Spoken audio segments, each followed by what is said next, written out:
لبيك اللهم لبيك لبيك لا شريك لك لبيك إن الحمد والنعمة لك والملك لا شريك لك. Al-Amwan, pelopor pakaian sunnah Asia Tenggara, menemani ibadahmu juga hijrahmu. Bismillahirrahmanirrahim. Assalamualaikum warahmatullahi wabarakatuh.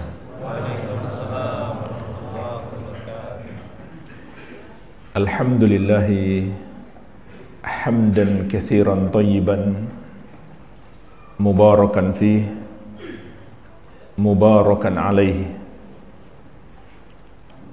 kama yuhibbu rabbuna wa yardah.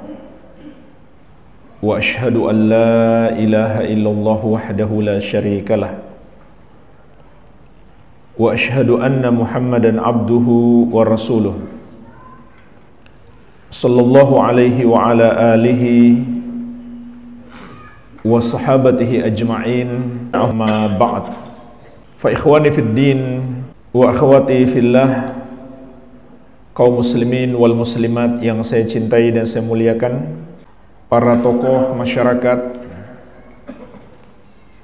pengurus DKM, para tokoh pemerintahan, terutama Bapak Camat yang diwakili oleh Pak Secam yang telah memberikan sambutan, dan seluruh hadirin wal hadirat rahimani wa rahimakumullah. Semoga Allah subhanahu wa ta'ala senantiasa mencurahkan rahmatnya kepada kita sekalian. Sesungguhnya Allah subhanahu wa ta'ala telah mengingatkan kita akan datangnya hari-hari penyesalan, yang ketika itu penyesalan kita tidak ada lagi artinya. Wa anfiqu mimma razaqnakum min qabli ayyatiya ahadakumul maut fayaqula rabbi laula akhartani ila ajalin qarib. Dan berinfaklah kalian dari rezeki yang kami anugerahkan kepada kalian sebelum datang kematian kepada salah seorang dari kalian, barulah dia bermohon, dia meratap dengan penuh penyesalan. Apa yang dia katakan? Rabbi laula akhartani ila ajalin qarib.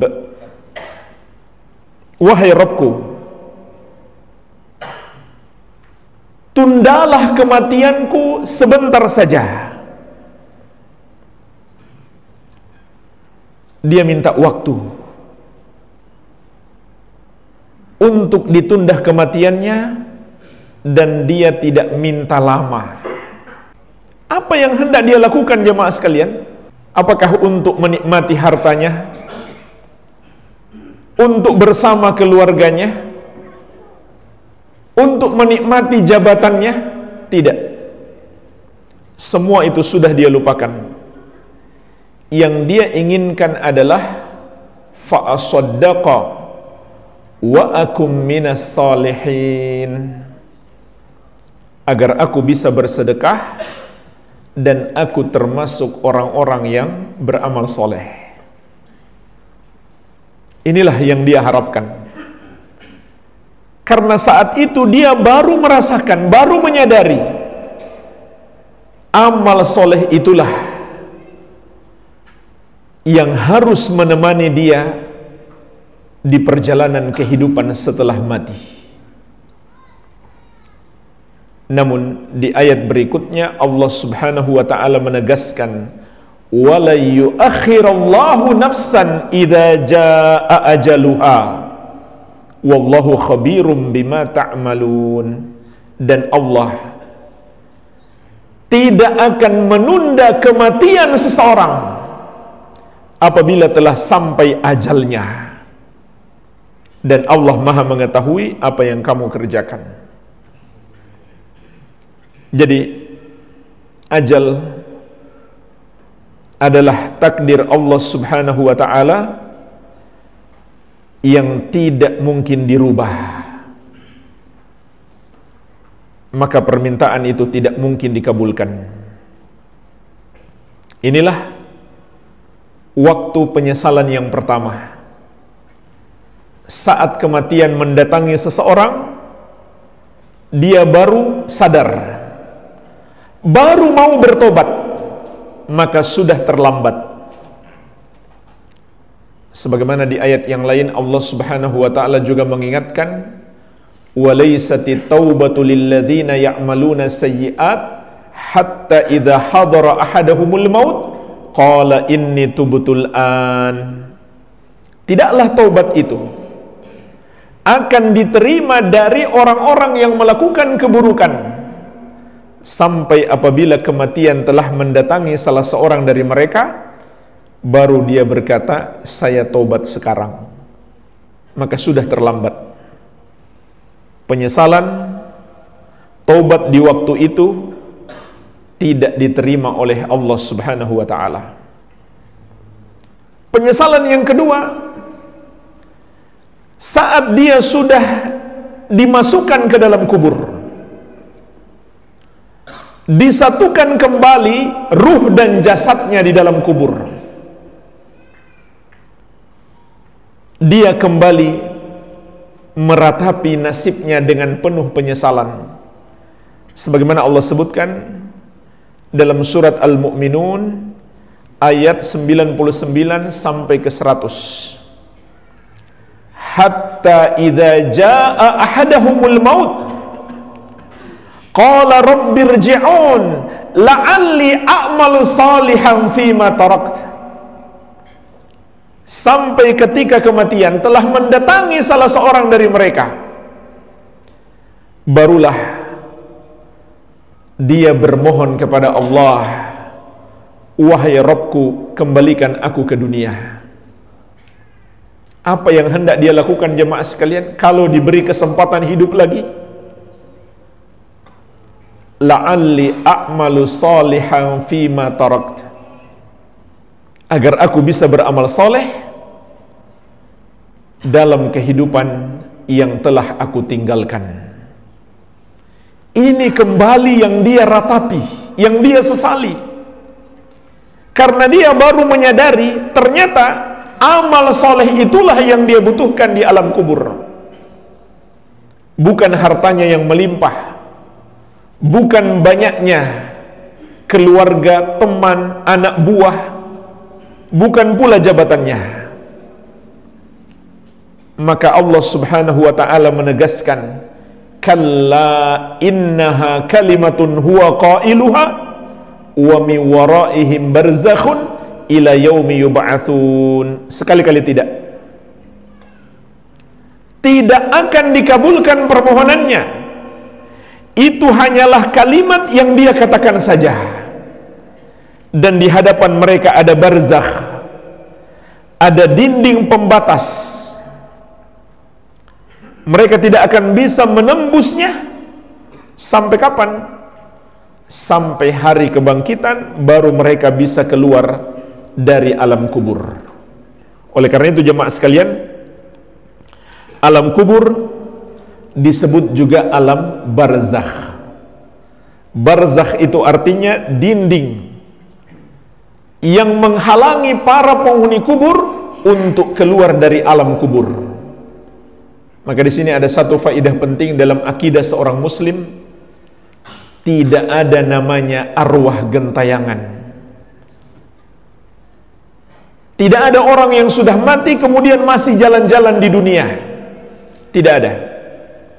Itu akidah, itu sebuah keyakinan yang bertentangan dengan Al-Quran. Kalau kita baca hadis-hadis yang mutawatir yang sangat banyak, maka penghuni kubur itu hanya ada dua keadaan. Apakah mendapatkan nikmat kubur atau azab kubur. Tidak ada yang bisa keluar dari kubur itu sampai kapan? Sampai hari kebangkitan. Ila yaumi yub'atsun, kata Allah Subhanahu wa ta'ala. Lalu bagaimana dengan fakta kata mereka? Ada penampakan orang yang sudah mati, persis seperti dirinya dahulu. Atau katanya ada ruh masuk ke tubuh seseorang, dia mengaku sebagai nenek moyangnya yang dulu sudah mati, mengaku sebagai ayah dan ibunya yang dulu sudah wafat. Maka ketahuilah jemaah sekalian, itu adalah tipu daya setan. Tipu daya setan dari kalangan jin untuk menyesatkan kita. Kalau kita sudah percaya ada ruh gentayangan, maka saat itu akidah kita sudah rusak, karena bertentangan dengan ajaran Al-Quran dan hadis Nabi Muhammad sallallahu alaihi wasallam. Dan mungkin dia akan menjerumuskan kita dalam kesesatan-kesesatan yang lain. Nanti dia akan menyuruh kita melakukan ini dan itu yang merupakan perbuatan dosa syirik. Jadi hati-hati, ini termasuk tipu daya setan.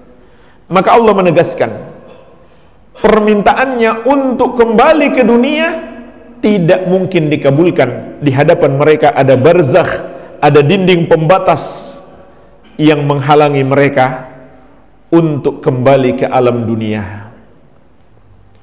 Kemudian yang ketiga, saat seseorang melihat azab Allah, maka dia pun menyesal, dia pun meratapi dirinya, dia pun berharap kalau bisa kembali ke dunia untuk melakukan amal soleh. Di antaranya Allah sebutkan dalam surat Asy-Syura ayat ke-44, wa taradh-dhalimina lamma ra'aul 'adzaba yaqulun hal ila maraddim min sabil.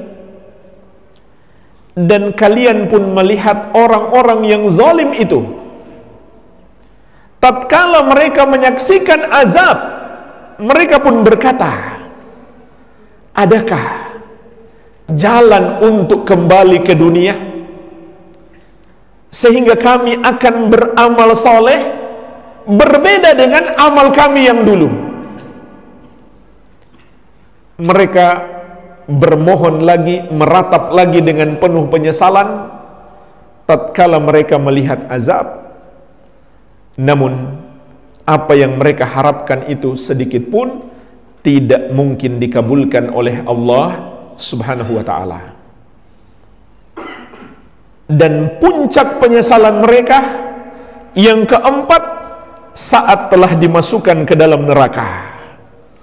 Allah sebutkan dalam banyak ayat, di antaranya di surat Fatir ayat ke-37, wahum yastarikhuna fiha, dan mereka berteriak-teriak di neraka itu.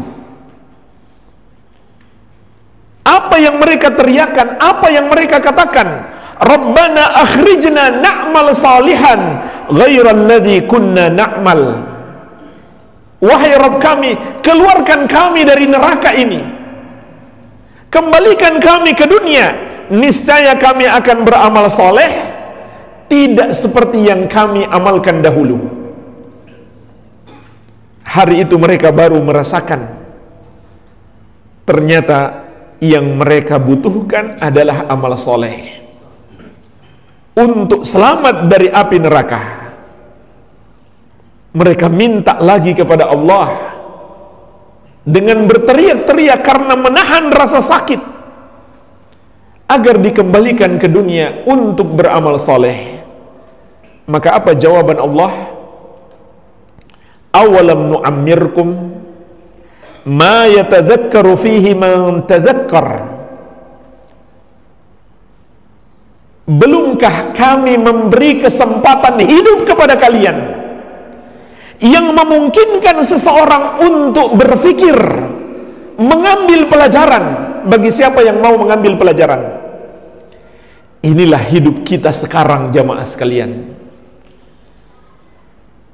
Hidup ini untuk mengambil pelajaran, pelajaran dari Al-Quran dan Sunnah sebelum datang hari penyesalan. Kemudian Allah katakan lagi, wa ja'akumun nadhir, dan telah datang kepada kalian seorang pemberi peringatan. Yang datang kepada kita sebagai pemberi peringatan adalah Nabi kita yang mulia, Nabi Muhammad sallallahu alaihi wasallam. Jadi Allah utus kepada kita seorang pemberi peringatan untuk mengingatkan kita hari penyesalan ini. Dan Allah pun telah memberikan kita kesempatan hidup yang cukup bagi kita untuk memikirkan, untuk memetik pelajaran bagaimana masa depan kita kelak setelah kematian kita. Oleh karena itu jemaah sekalian, ketika Rasulullah SAW ditanya, wa ayyul mu'minina akyas, ya Rasulullah, orang mukmin manakah yang paling cerdas? Orang muslim manakah yang paling pintar? Manusia manakah yang paling pandai? Maka Rasulullah SAW menjawab, aktsaruhum lil mauti dzikra wa ahsanuhum lima ba'dahu istidadan ulaikal aqyas. Orang yang paling cerdas itu adalah yang paling banyak mengingat mati dan paling baik persiapannya untuk kehidupan setelah mati. Mereka itulah orang-orang yang cerdas. Inilah hidup kita jemaah sekalian, yang harus lebih kita pikirkan dan kita persiapkan dalam hidup kita, masa depan kita yang sesungguhnya, yaitu masa depan setelah kematian kita.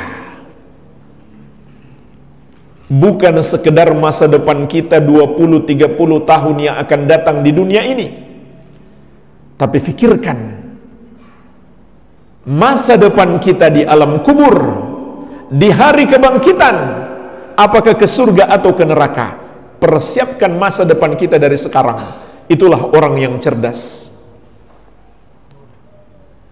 Dan kelak di hari kiamat jemaah sekalian, kita semuanya akan menyadari ternyata hidup di dunia itu sangat singkat. Ini pun sudah Allah ingatkan dalam banyak ayat. Di antaranya di surat An-Nazi'at ayat 45-46. Innama anta mundhiru may yakhshaha. Engkau wahai Muhammad hanyalah mengingatkan orang yang takut akan datangnya hari kiamat itu. Ka'annahum yawma yarawnaha lam yalbathu illa 'ashiyatan aw duhaha. Seakan-akan ketika mereka di hari melihat kiamat itu, tidaklah mereka tinggal di dunia kecuali hanya seperti melewati waktu sore atau waktu duha. Itulah yang akan kita rasakan kelak di hari kiamat. Dunia kita baru menyadari ternyata hanya sebentar. Seperti hari ini kita sudah melewati waktu duha dan waktu sore tadi dengan sangat cepat. Kita sudah ada di waktu malam. Jangan sampai jamaah sekalian kita menyadari hal itu di hari kiamat. Allah ingatkan dari sekarang. Kehidupan kita ini sangat singkat. Sedangkan kehidupan akhirat kekal abadi. Dan ketika itu tidak ada lagi kesempatan untuk beramal. Yang ada hanyalah kesempatan untuk memanen hasil perbuatan kita. Lalu pertanyaannya jemaah sekalian, apa yang disesali oleh manusia ketika itu? Maka secara garis besarnya ada dua yang disesali oleh manusia. Sebagaimana Allah ingatkan dalam surat Ibrahim ayat ke-44. wa anzirin nasa yauma ya'tihimul adzabu fayaqulul ladzina zalamu,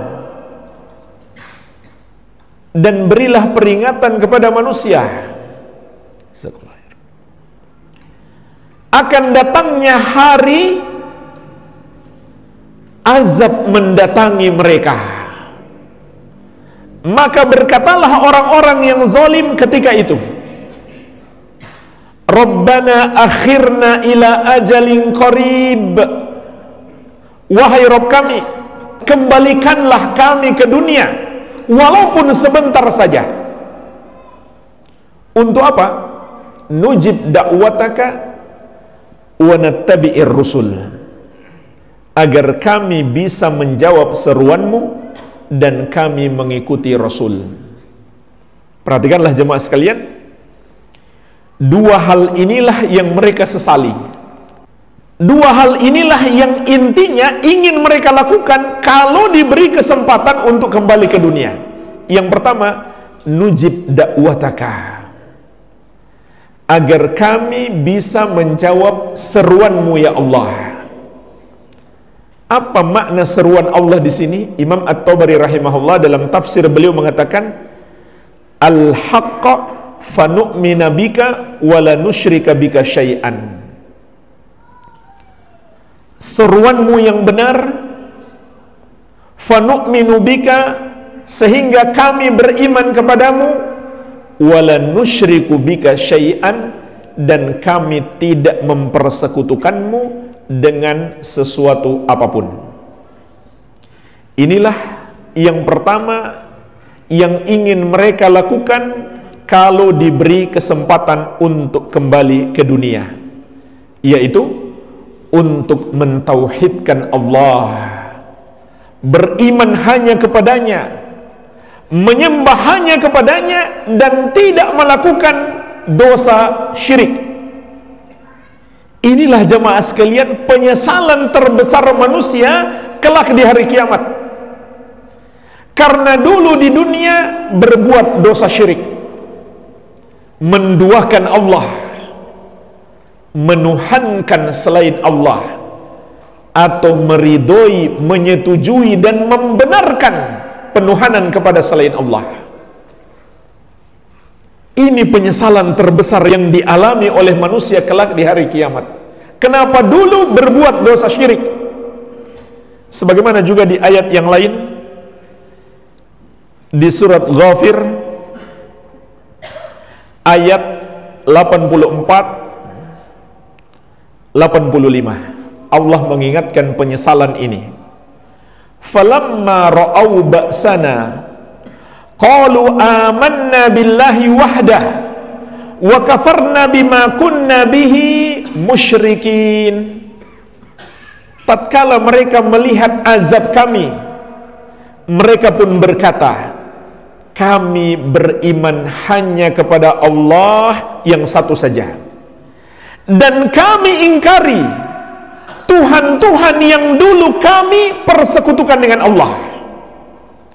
Sekarang kami ingkari semua berhala-berhala, semua patung-patung, semua manusia, semua makhluk yang dulu kami anggap Tuhan selain Allah. Hari itu baru mereka mengatakan, kami mengingkari itu semuanya. Yang kami beriman hanya kepada Allah yang satu saja. Maka saat itu jemaah sekalian, semua orang musyrik menjadi beriman. Tapi apa kata Allah?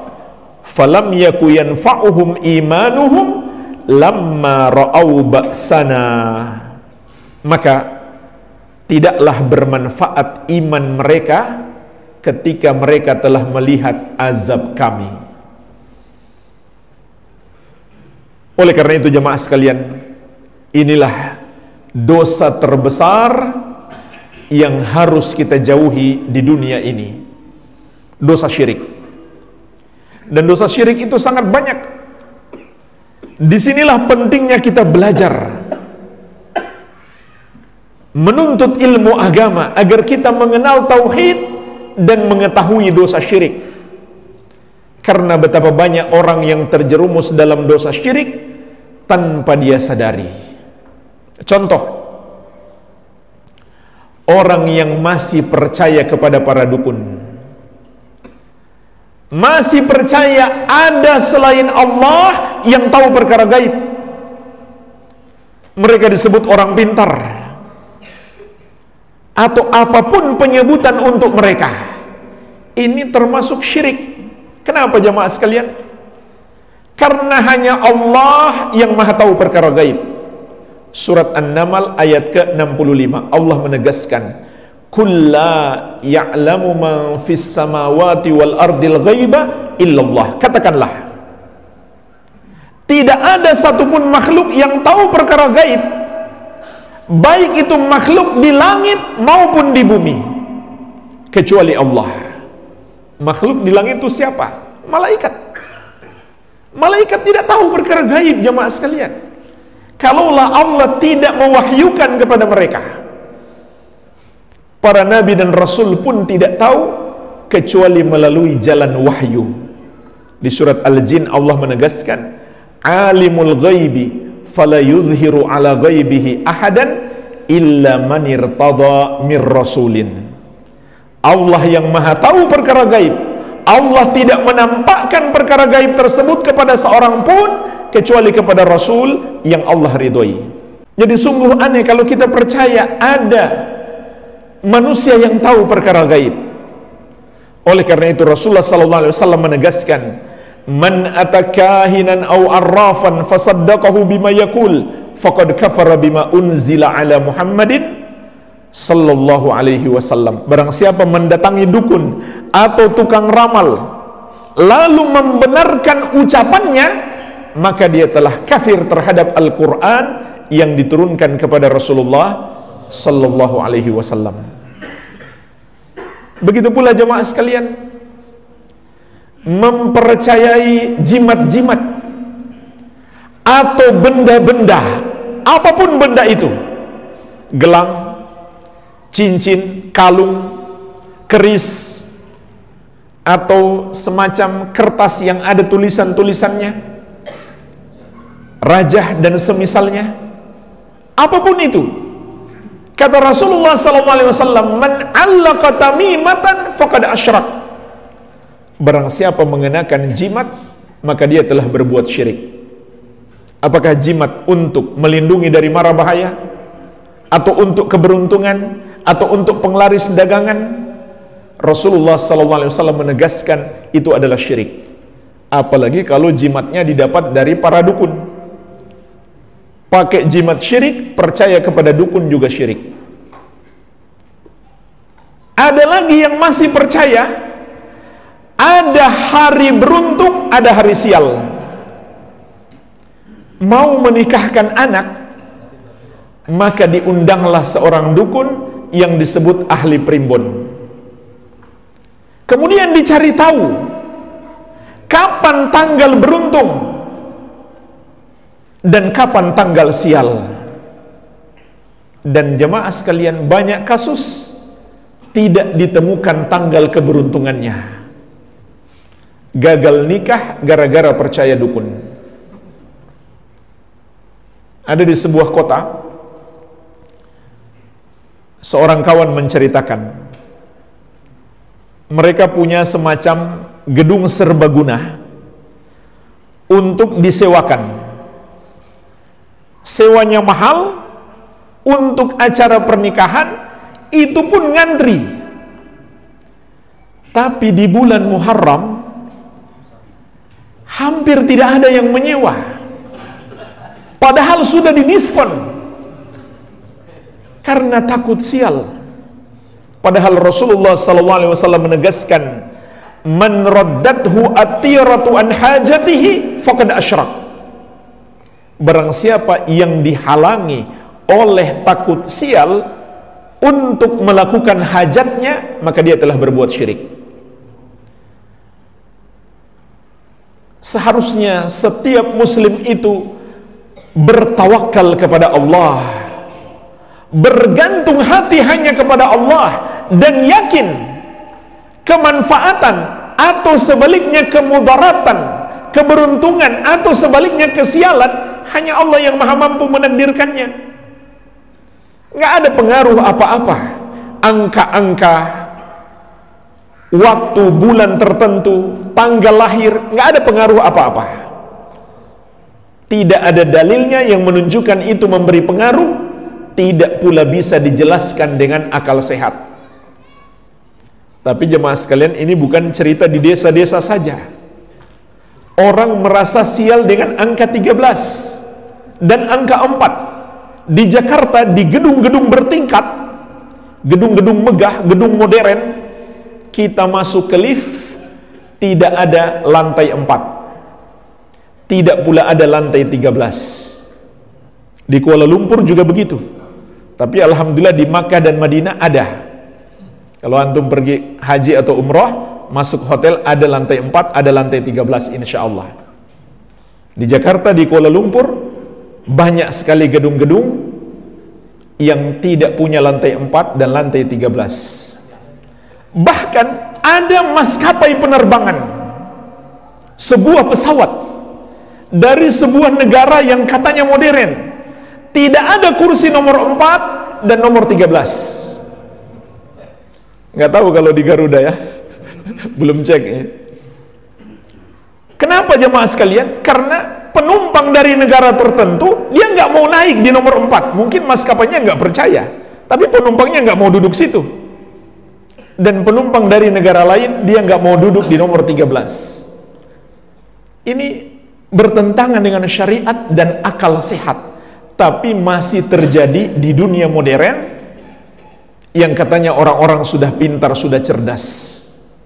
Tetapi jemaah sekalian, ketika manusia itu meninggalkan agama, meninggalkan Islam, maka dia akan menjadi orang yang paling bodoh.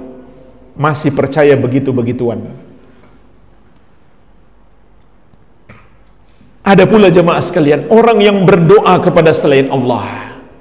Padahal dalam sholatnya dia menyatakan, Iyyaka na'budu wa iyyaka nasta'in. Hanya kepadamu kami beribadah, dan hanya kepadamu kami mohon pertolongan. Dia lupa dengan ucapannya kepada Allah, hanya kepadamu kami mohon pertolongan. Ketika dia punya hajat, dia pun mencari, kata orang, ada kuburan keramat. Ketahuilah jemaah sekalian, tidak ada dalam Islam kuburan keramat, kuburan yang bisa mengabulkan hajat-hajat kita. Itu bukan ajaran Rasulullah sallallahu alaihi wasallam. Beliau tidak pernah sedikit pun mengajarkan kepada kita ada kubur keramat. Kalau kita berdoa kepada penghuni kubur, hajat-hajat kita tercapai. Yang beliau ajarkan kepada kita adalah ad-du'a'u huwal ibadah. Doa itu ibadah, hanya boleh dipersembahkan kepada Allah. Kemudian beliau membaca ayat surat Ghafir ayat ke-60. Allah memerintahkan kita, ud'uni astajib lakum. Berdoalah kepadaku, maka aku akan mengabulkan doamu. Itu perintah Allah, berdoa kepadanya. Allah dan Rasulnya tidak pernah sedikit pun mengajarkan kepada kita untuk menjadikan para wali sebagai perantara dalam berdoa kepada Allah. Kenapa? Itu ibadah. Ibadah hanya boleh dipersembahkan untuk Allah. Mempersembahkan ibadah untuk Allah adalah termasuk dosa syirik. Ada pula jamaah sekalian yang menyembelih untuk selain Allah. Padahal Allah Subhanahu wa taala berfirman, "Fasholli li rabbika wanhar."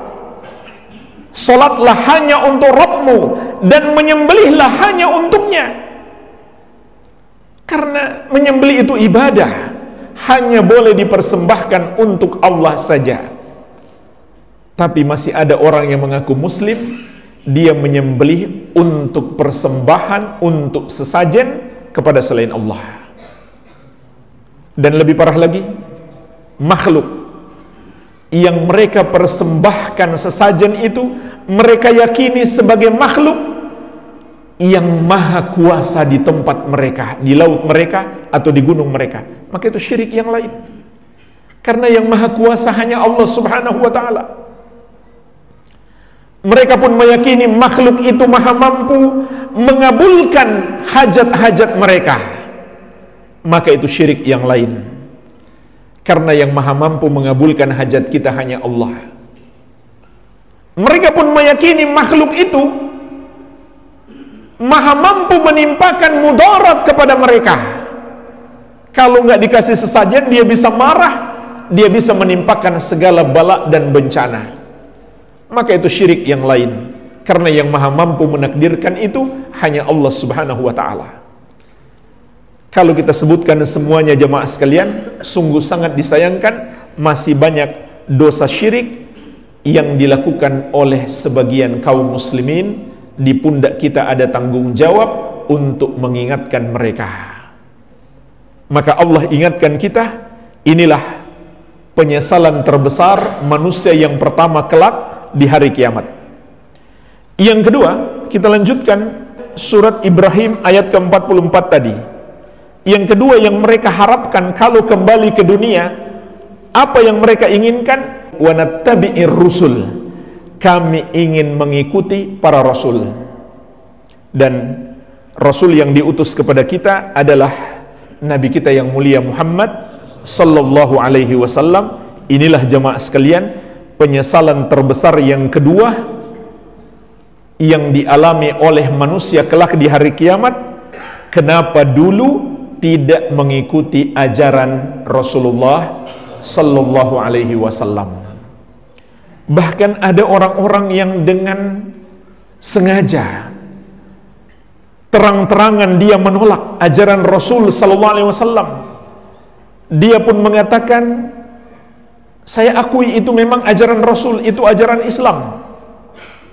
Akan tetapi itu bertentangan dengan budaya kami, bertentangan dengan adat istiadat kami, tidak sesuai dengan tradisi nenek moyang, tidak sesuai dengan kearifan lokal.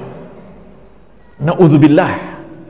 Hanya demi mempertahankan budaya, adat istiadat, dia berani menolak ajaran Nabi Muhammad SAW karena bertentangan dengan budaya tersebut. Maka Allah mengingatkan kepada kita, penyesalan di hari kiamat hanya inilah satu-satunya ajaran yang disesali oleh manusia. Kenapa dulu tidak dia amalkan? Di surat Al-Furqan ayat ke-27 Allah menegaskan juga, wa yauma ya'addu dzalimu 'ala yadayhi yaqulu ya laitani ittakhadtu ma'ar rasuli sabila.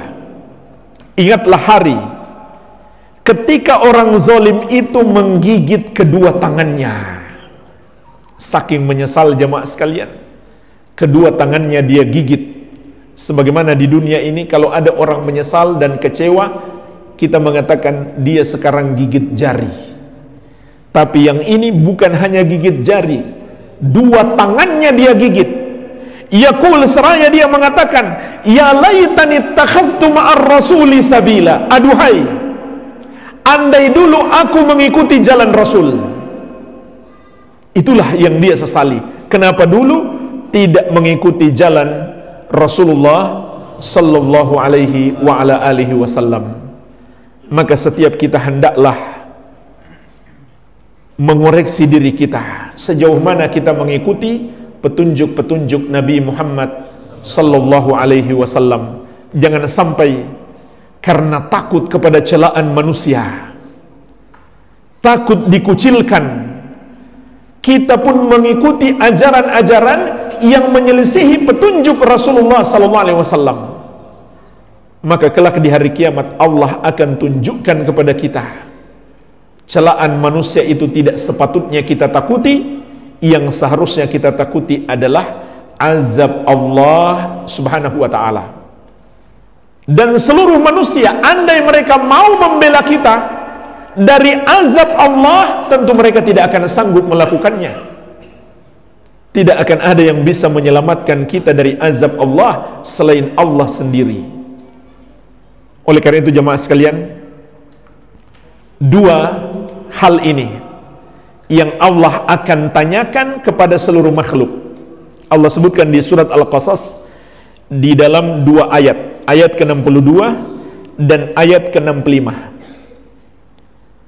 Dua pertanyaan Yang pertama kata Allah, wa yauma yunadihim fayaqul aina syuraka'i alladzina kuntum taz'umun.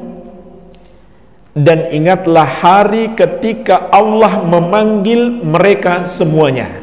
Mereka di sini adalah seluruh manusia dan jin. Seluruh manusia dan jin dipanggil oleh Allah, fayaqul, seraya Allah mengatakan, aina syuraka'i alladzina kuntum taz'umun. Mana yang kalian persekutukan dengan aku, yang kalian sangka sebagai Tuhan-Tuhan yang layak disembah selain Allah? Ini pertanyaan yang pertama. Jadi yang akan menyesal ketika itu hanyalah orang-orang yang mempersekutukan Allah. Yang kedua, wa yauma yunadihim fayaqul madza ajabtumul mursalin. Ingatlah hari kata Allah ketika Allah memanggil mereka semuanya, seraya berfirman, madza ajabtumul mursalin. Apa jawaban kalian? Apa sikap kalian terhadap ajaran para rasul? Ajaran Nabi Muhammad sallallahu alaihi wasallam kamu amalkan tidak? Inilah jamaah sekalian satu-satunya ajaran yang Allah akan mintai pertanggungjawaban kelak di hari kiamat. Allah nggak akan bertanya ajaran, budaya, adat, tradisi kamu amalkan tidak? Allah nggak bertanya itu. Yang Allah tanyakan ajaran Muhammad sallallahu alaihi wasallam kamu amalkan atau tidak? Maka saat itu manusia menyesal, saat penyesalan tidak ada lagi artinya. Maka sebelum datang hari penyesalan, hendaklah hari ini kita ambil pelajaran untuk kita memperbaiki diri, mentauhidkan Allah dan membangun amalan kita di atas tauhid dengan mengikuti petunjuk Nabi Muhammad SAW. Maka itulah yang disebut dengan amal soleh.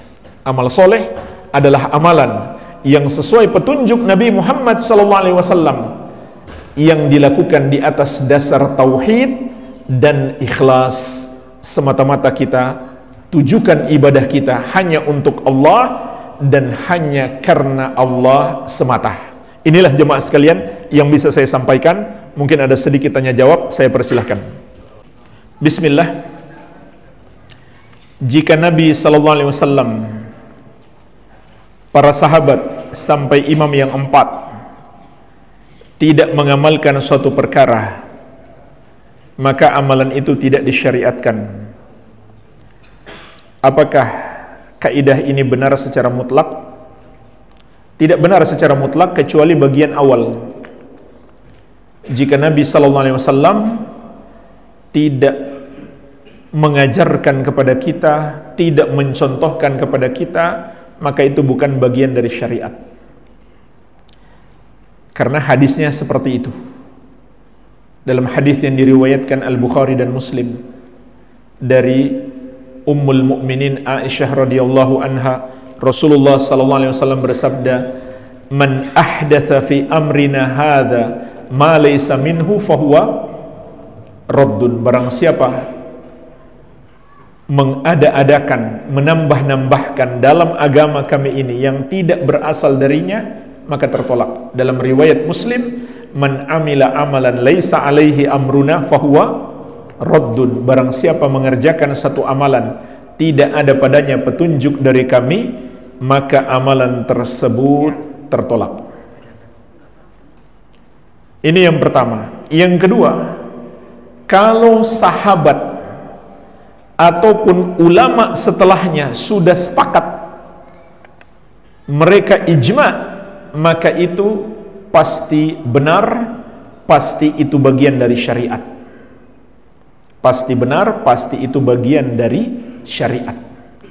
Karena Rasulullah SAW mengatakan, "Innallaha la yajma'u ummati 'ala dhalalah." Sesungguhnya Allah tidak menjadikan umatku bersepakat di atas kesesatan. Dalil Al-Quran dan Sunnah dan ijma'. Kemudian Kalau ulama beda pendapat, maka beda pendapat mereka ada dua macam. Pertama, beda pendapat yang sifatnya variatif, masing-masing punya dalil dan dalilnya sahih, maka semuanya benar. Contoh tentang bacaan doa istiftah di dalam kitab sifat salat Nabi sallallahu alaihi wasallam, Syekhul Albani rahimahullah menyebutkan sampai 11 macam, 11 riwayat. Jadi perbedaan di sini tidak ada masalah, semuanya dari Rasulullah sallallahu alaihi wasallam. Perbedaan yang kedua yang bertentangan, yang satu punya dalil, satu tidak berdasarkan dalil, maka yang kita ikuti yang sesuai dalil. Yang kita ikuti adalah yang sesuai dalil. Mungkinkah seorang sahabat salah dalam beramal? Dia mengamalkan sesuatu tanpa dalil? Jawabannya mungkin saja, tapi bukan karena kesengajaan.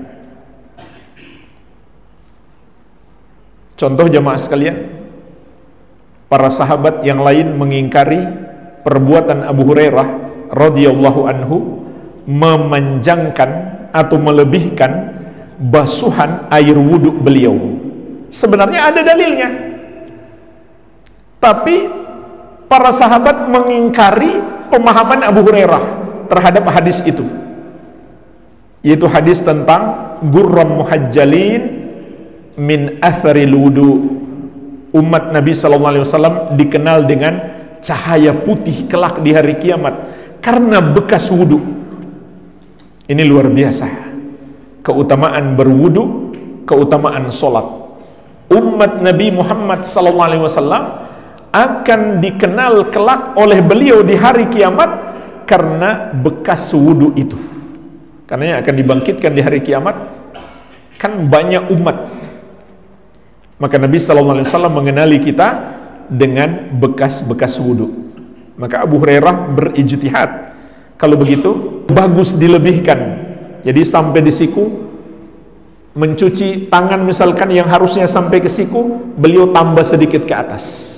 Nah, tambah sedikit ke atas ini tidak ada dalil, tapi beliau bukan sengaja melakukan itu, melainkan karena pemahaman beliau terhadap hadis dan pemahaman beliau ditentang oleh para sahabat yang lain. Jadi kalau 1-2 orang sahabat berpendapat mungkin salah, akan tetapi kalau sahabat sudah sepakat tidak mungkin salah. Terutama dalam masalah akidah, mayoritasnya sahabat bersepakat. Kalau sahabat saja mungkin salah, apalagi imam-imam setelahnya, lebih mungkin untuk salah. Maka dari itu semua imam, termasuk imam yang 4, semuanya berpesan kepada murid-muridnya, kalau kami salah jangan diikuti, ikuti petunjuk Nabi Muhammad sallallahu alaihi wasallam.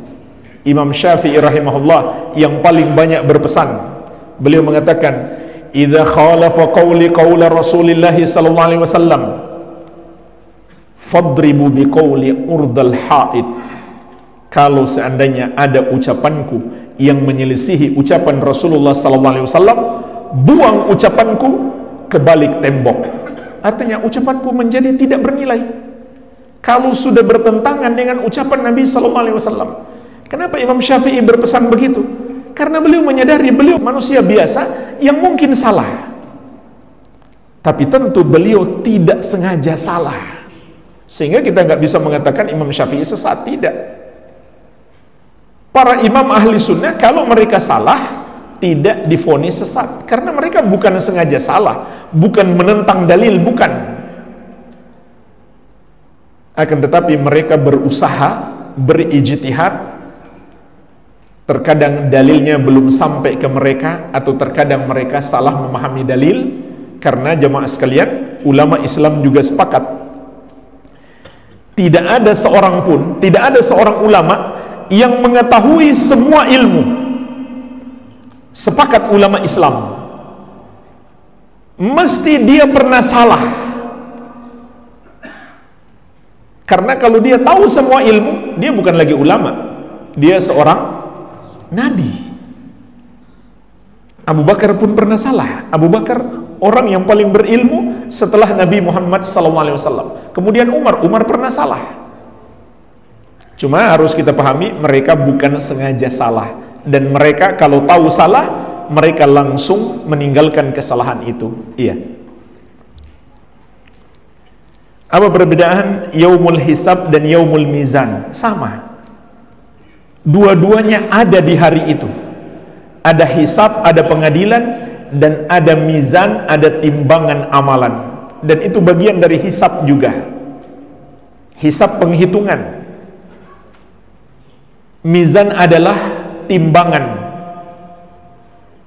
Jadi dua-duanya ada di hari itu. Jadi sama, hari yang sama, yaitu hari kiamat.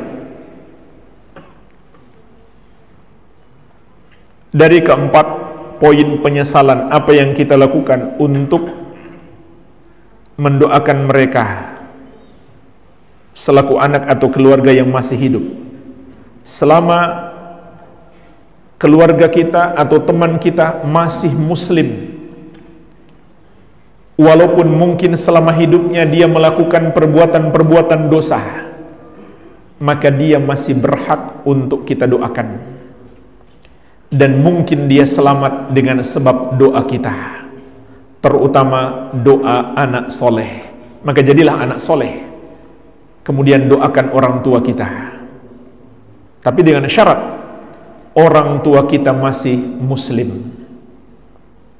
Kalau dia sudah murtad, keluar dari Islam, maka tidak boleh kita doakan. Atau dia memang belum pernah masuk Islam, tidak boleh kita doakan apabila dia sudah mati. Karena Allah melarang. Surat At-Taubah ayat 113. Dan percuma juga, Allah nggak akan ampuni. Walaupun kita minta doakan kepada Allah Subhanahu wa Ta'ala untuk keluarga kita yang kafir kepada Allah, Allah nggak akan ampuni. Sesungguhnya Allah tidak akan mengampuni dosa mempersekutukannya, dan akan mengampuni dosa selain itu bagi siapa yang dia kehendaki. Tapi kalau masih hidup, kita punya kenalan atau keluarga yang kafir dan masih hidup, boleh kita doakan supaya dapat hidayah. Dan mendoakan supaya dia diampuni tetap tidak boleh. Karena Allah tidak akan mengampuni orang musyrik sampai dia sendiri bertobat. Hanya satu-satunya cara itu supaya Allah ampuni dosanya, dia sendiri bertobat kepada Allah Subhanahu wa Ta'ala. Ya. Sesungguhnya agama ini akan terpecah menjadi 73 golongan. 72 golongan di neraka dan yang satu di surga, yaitu al-jamaah. Yang dimaksud al-jamaah dalam hadis ini siapa? Ditafsirkan di hadis yang lain. Satu hadis dengan hadis yang lain saling menafsirkan. Ditafsirkan dengan hadis yang lain, Rasulullah SAW menegaskan, ma ana alaihi wa ashabi, yang mengikuti aku dan para sahabatku, itulah yang dimaksud dengan al-jamaah, yang mengikuti Rasulullah SAW dan para sahabat. Jadi bukan melihat kepada jumlah. Kalau secara bahasa, jamaah itu sekelompok orang. Tapi secara syariat, yang dimaksud al-jamaah di dalam kalimat ahlus sunnati wal jamaah atau dalam hadis tentang al-jamaah, maka maksudnya bukan sekelompok orang, tapi orang yang mengikuti Rasulullah SAW dan para sahabat walaupun dia seorang diri. Sebagaimana kata Ibnu Mas'ud radhiyallahu anhu, al-jama'atu ma wafaqal haqqa wa in kunta wahdak. Jamaah itu adalah yang sesuai dengan kebenaran walaupun engkau seorang diri. Jadi jamaah itu bukan kita ngumpul bersama atau kita bikin organisasi, tidak. Jamaah itu adalah mengikuti jalan kebenaran walaupun seorang diri. Ini makna jamaah yang dimaksud di dalam hadis tersebut. Bagaimana penjelasan mati suri secara syariat? Yang jelas, kalau dia bangun lagi, dia belum betul-betul mati. Bolehkah seorang yang masih hidup, bila meninggal ingin dikubur satu lubang dengan orang tuanya? Jawabannya tidak boleh, kecuali darurat. Kenapa tidak boleh? Karena itu menyelisihi petunjuk Nabi SAW dan para sahabat. Sejak dulu, sejak masa Nabi SAW dan para sahabat, tidak ada yang dikubur dalam satu liang bersamaan.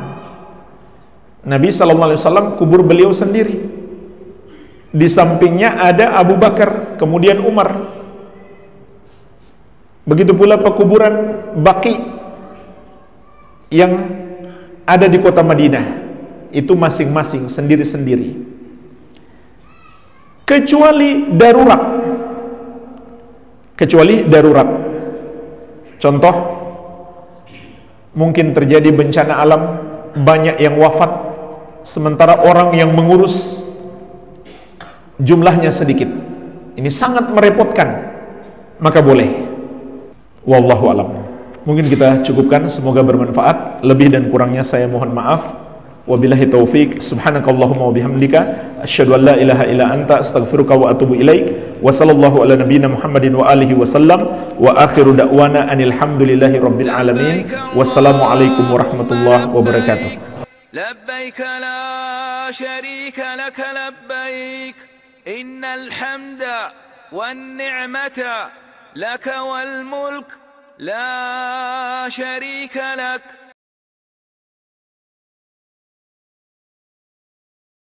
Al-Amwa, pelopor pakaian sunnah Asia Tenggara, menemani ibadahmu juga hijrahmu. Al-Amwa, pelopor pakaian sunnah Asia Tenggara, menemani ibadahmu juga hijrahmu. Al-Amwa, pelopor pakaian sunnah Asia Tenggara, menemani ibadahmu juga hijrahmu.